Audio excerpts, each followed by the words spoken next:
Alhamdulillah, wassalatu wassalam, ala rasulillah, wa ala alihi wa sahbihi wa man wala, wa ba'd.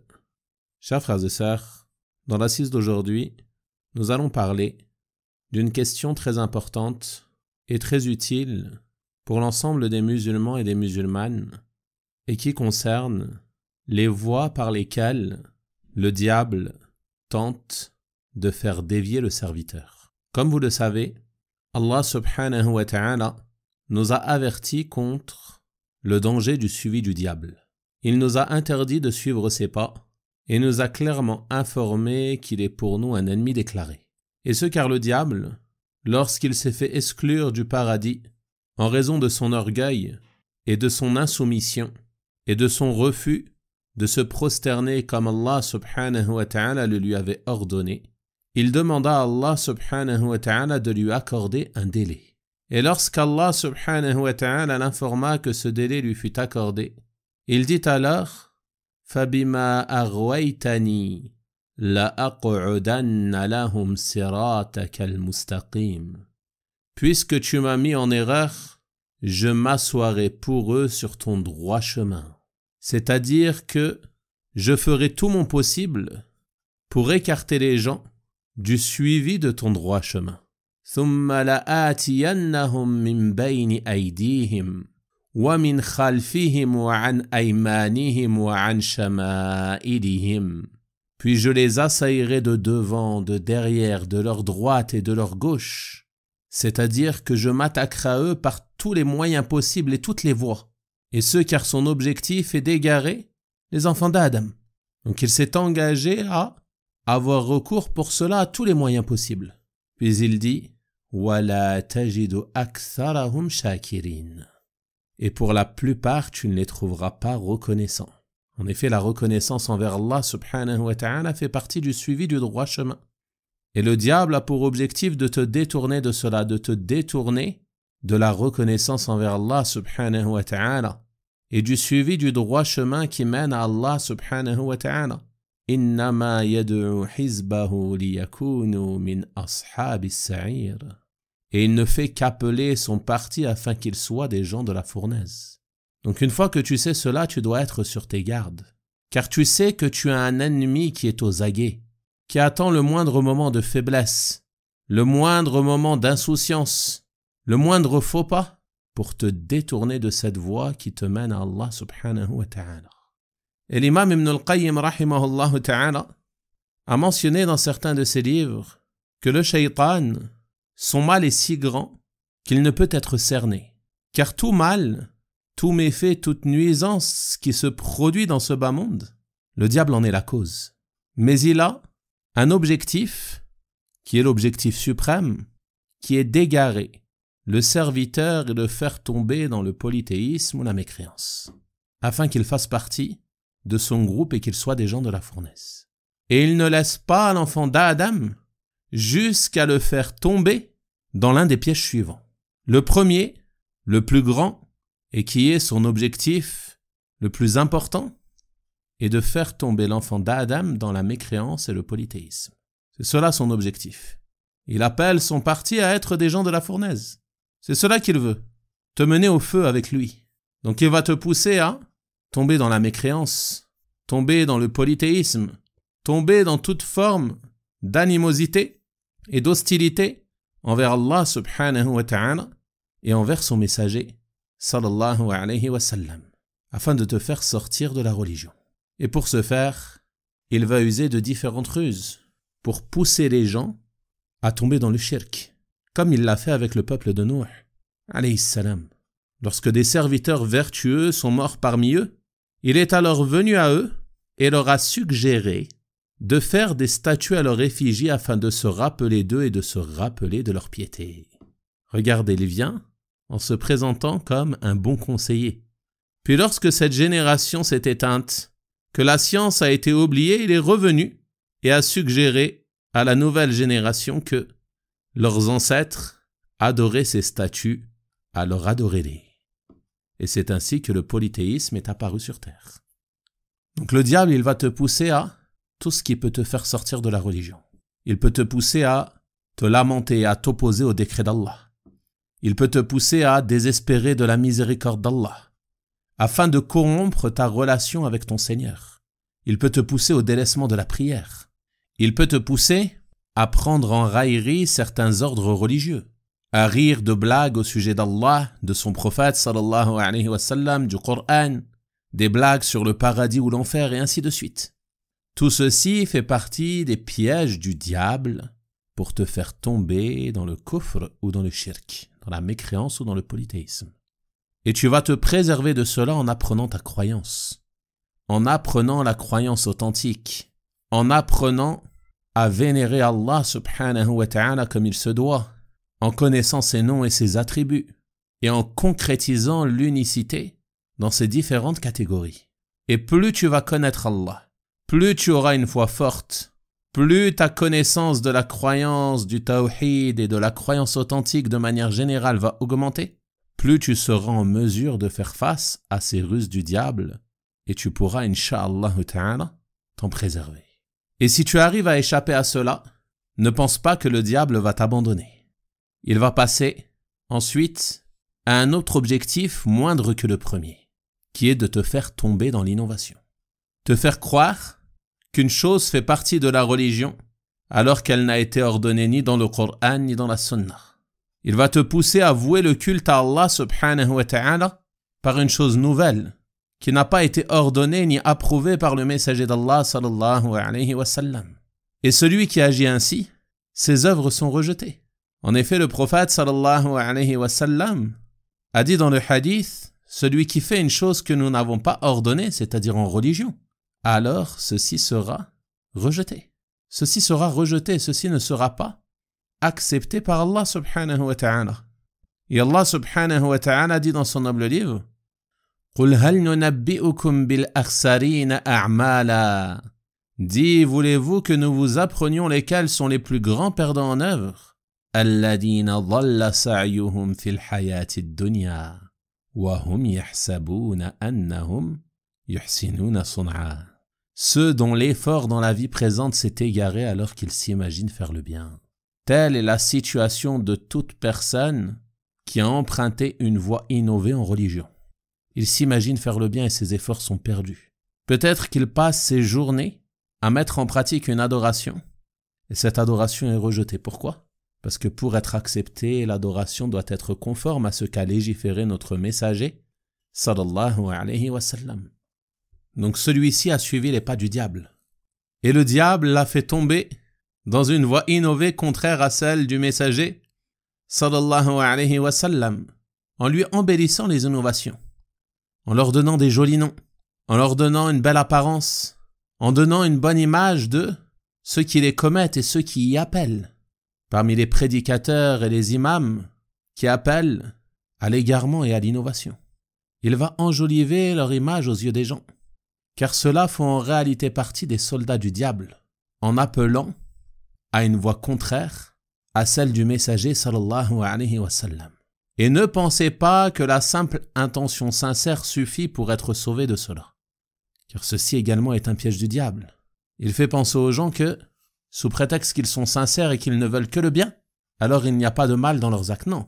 Comme l'a dit Abdullah ibn Mas'ud radiyallahu anhu, et combien de personnes souhaitent le bien mais ne l'atteindront jamais. Pourquoi? Car ils n'ont pas pris la voie menant au bien, ils n'ont pas pris la voie du messager d'Allah sallallahu alayhi wa sallam, mais ils ont suivi des voies innovées. Et la raison qui les a poussés à cela est l'ignorance de la sunna du messager sallallahu alayhi wa sallam. Ils ne connaissent pas le messager, ils ne connaissent pas sa voie, ils ne connaissent pas sa sunna.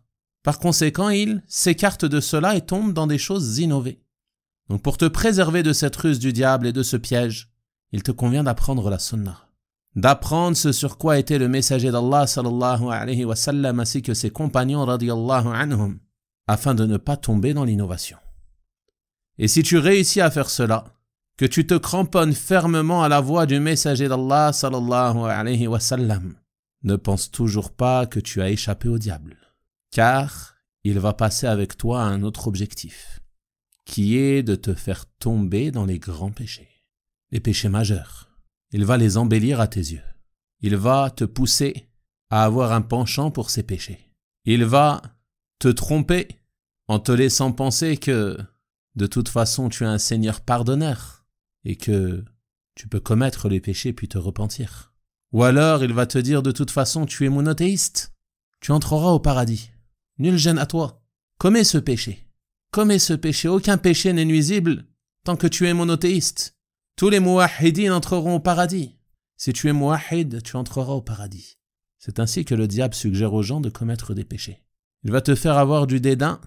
Il va te pousser à ne pas prendre en considération la gravité de ces péchés, comme le meurtre, la fornication, le vol, ou encore les péchés de la langue, parmi les grands péchés comme le mensonge, la médisance, la calomnie, le colportage et ainsi de suite. Ou alors d'autres péchés qui relèvent du cœur, comme l'orgueil, la vanité, et ainsi de suite parmi les choses qui peuvent être commises par le serviteur poussé par le diable en cela. Et son objectif est de te faire encourir la colère d'Allah subhanahu wa ta'ala. Car chaque péché commis est une diminution de la foi. C'est pour cela que le prophète sallallahu alayhi wa sallam dit dans le hadith, le fornicateur ne fornique pas au moment où il fornique en étant croyant. Celui qui consomme de l'alcool ne consomme pas de l'alcool au moment où il la consomme en étant croyant. Le voleur ne vole pas au moment où il vole en étant croyant. Qu'est-ce que cela signifie? Cela signifie qu'au moment où la personne fait ce péché, sa foi diminue. Et la diminution de la foi, c'est une chose très dangereuse. Ce n'est pas une chose à prendre à la légère. Car lorsque ta foi diminue, tu deviens faible. Tu te détournes des adorations, tu te détournes des actes qui te profitent. Donc tu es en danger. Et tu deviens une proie plus facile pour le diable. Donc prends garde à ce troisième piège et fais en sorte de t'en écarter. En apprenant quels sont les grands péchés parmi les péchés majeurs qui nous ont été interdits et desquels nous devons nous écarter. Et veille à purifier ton cœur et à purifier ton âme de tout penchant pour ces péchés. Apprends à contrôler ton âme. Apprends à contrôler ta personne. Prends le dessus sur ton âme incitatrice au mal. Et rappelle-toi que commettre ce péché est peut-être la porte que tu ouvres te menant à la voie de l'enfer wa l'iyadhu billah. Donc ceci également n'est pas une chose à prendre à la légère. Et s'il arrive à quelqu'un de faiblir et de tomber dans un de ces péchés, alors qu'il s'empresse de se repentir, de revenir à Allah subhanahu wa ta'ala, d'un repentir sincère, de cesser immédiatement ce péché, d'avoir des regrets de l'avoir commis et d'avoir la ferme volonté de ne plus retourner à ce péché. Et si tu agis ainsi, alors tu auras avili le diable. Car Allah subhanahu wa ta'ala aime que ses serviteurs se repentent et le repentir est la voie du succès. Et si tu agis ainsi, tu auras alors fermé une autre porte au diable. Mais ne pense toujours pas que tu lui as échappé. Il va alors s'attaquer à toi en te faisant tomber dans les péchés mineurs. Il va te suggérer qu'ils ne sont pas graves. Ils sont moindres que les grands péchés. Lorsque tu pries, lorsque tu fais les ablutions, Allah te les pardonne. Commets ces péchés, ils ne sont pas graves. Tu as évité le shirk, tu as évité la mécréance, tu as évité l'innovation, tu as évité les grands péchés. Les péchés mineurs, quand tu fais les ablutions, Allah te les pardonne. Les péchés mineurs, lorsque tu pries entre chaque prière, Allah te les pardonne. Ce n'est pas grave. Ils sont insignifiants. C'est cela qu'il va te suggérer. Et c'est pour cela qu'on va retrouver des personnes commettre une multitude de ces péchés mineurs et persister et s'obstiner à commettre ces péchés sous prétexte que ce ne sont que des péchés mineurs. Et les gens de science ont mentionné que il n'y a pas de péché mineur pour celui qui s'obstine. C'est-à-dire que dès lors que tu t'obstines sur ce péché, alors celui-ci prend le statut d'un péché majeur. Et chacun d'entre nous est plus connaisseur de sa personne. Et c'est les péchés qui lui arrivent de commettre, et desquels il n'arrive pas à se délivrer. Sois conscient que ceci est une situation mauvaise, qu'il t'incombe de changer, de te réformer. Et prends garde à ne pas mépriser la gravité de ces péchés et à penser qu'ils sont insignifiants. Car le prophète sallallahu alayhi wa sallam nous a avertis contre cela. Il a dit « Prenez garde aux péchés méprisés, car ils se réunissent sur la personne jusqu'à le faire périr. » Tu penses qu'ils ne sont pas graves? Tu en commets un, puis deux, puis trois, et ainsi de suite. Et tout cela assombrit ton cœur et le noircit. Et tout cela fait diminuer ta foi. Et tout cela te pousse à te détourner du droit chemin, wa l'iyadhu billah. Donc tu dois prendre garde à ne pas te laisser leurrer par la gravité du péché qui peut te paraître moindre, mais pense plutôt à l'immensité de celui à qui tu désobéis. Comme l'ont dit certains salafs. Ne regarde pas la taille du péché, mais regarde l'immensité de celui à qui tu désobéis. Et ceci t'aidera à t'écarter de cela, à être éveillé et à faire preuve de scrupule et de crainte d'Allah subhanahu wa ta'ala afin de te préserver de cela. Si tu réussis à passer ce cap et à t'écarter des péchés mineurs, à t'en repentir et à implorer le pardon d'Allah subhanahu wa ta'ala lorsqu'il t'arrive de les commettre, alors le diable va te faire perdre ton temps dans les choses permises. Il va t'occuper avec des choses permises. Il va te distraire. Il va te pousser à être attiré par des choses qui, même si elles ne font pas partie des péchés, elles ne t'apportent aucun profit. Certes, lorsque tu les fais, tu ne commets pas de péché, mais tu ne gagnes aussi aucune hasana. Donc il va te pousser à cela, pousser à l'excès de nourriture, pousser à l'excès de sommeil, pousser à l'excès de loisirs, parmi les loisirs permis et les divertissements, afin de te faire négliger les actes d'adoration, te détourner des œuvres recommandées parmi les œuvres surérogatoires. Et l'objectif en cela est de te pousser au final à négliger tes obligations. Donc il faut prendre garde à cela également. Beaucoup de personnes, lorsqu'on les conseille sur certaines choses, ils disent « mais cela est permis, quel est le mal ? Quel est le mal qu'il y a en cela ? Je fais une chose permise, pourquoi me blâmes-tu pour une chose qu'Allah a rendue pour moi permise ?» Certes, ceci est permis, mais l'excès, c'est une chose blâmable. Et cet excès va te pousser à négliger ce qui est plus important. Tu n'es que de passage. Tu n'es que de passage, ne perds pas ton temps. Demain, la vie s'arrête. Et quelles sont tes provisions ? Quelles sont tes provisions ? Qu'as-tu pris ? Que vas-tu amener avec toi auprès d'Allah subhanahu wa ta'ala comme œuvre pieuse ? Que vas-tu présenter à ton Seigneur ? Tes distractions, tes loisirs, tes beaux repas que tu as préparés, ta belle voiture que tu as achetée, tes beaux travaux que tu as faits. C'est ça que tu vas présenter à Allah subhanahu wa ta'ala demain ? Ou bien ce sont les œuvres pieuses ? Bien sûr, ces choses-là sont permises, mais l'excès est très dangereux. Prenez garde à l'excès. Et prenez garde que ces choses ne vous détournent pas de ce qui est plus important que cela parmi les œuvres de bien qui vous rapprochent d'Allah subhanahu wa ta'ala. Et apprenez à connaître le mérite des œuvres pieuses afin de vous encourager à profiter de votre temps. Et reconnaissez la valeur de ce temps afin d'en être avare. Car le temps, on entend souvent dire que le temps est de l'argent. Mais en réalité, le temps, c'est des hasanat ou des sayyat, des bonnes actions, des mauvaises actions. Le temps qui passe, ou tu en profites dans le bien, ou tu le perds dans le mal, ou alors tu le perds inutilement en fumée, sans ne rien gagner. Et généralement, celui qui ne gagne rien est plus proche de la perte que du gain, wallahu al-musta'an. Si tu as pris conscience de cela, et que tu veilles sans cesse à être avare de ton temps et à occuper ton temps dans les œuvres de bien et les bonnes actions, le diable va venir par une 6e porte et avec un 6e objectif. Quel est-il ? Il va te détourner des œuvres meilleures en te poussant à faire d'autres œuvres de bien, mais qui sont moins méritoires. Subhanallah. Médite sur cela. Le diable peut te pousser à faire une bonne action. Pourquoi ? Parce que l'accomplissement de cette bonne action va te détourner de l'accomplissement d'une action meilleure. Et s'il fait cela, qu'est-ce qu'il a gagné ? Il a gagné la diminution de tes récompenses. Il a gagné le fait qu'il t'a détourné de l'œuvre la plus aimée d'Allah. Pour une œuvre qui, même si elle est bonne, elle n'est pas autant aimée que la première.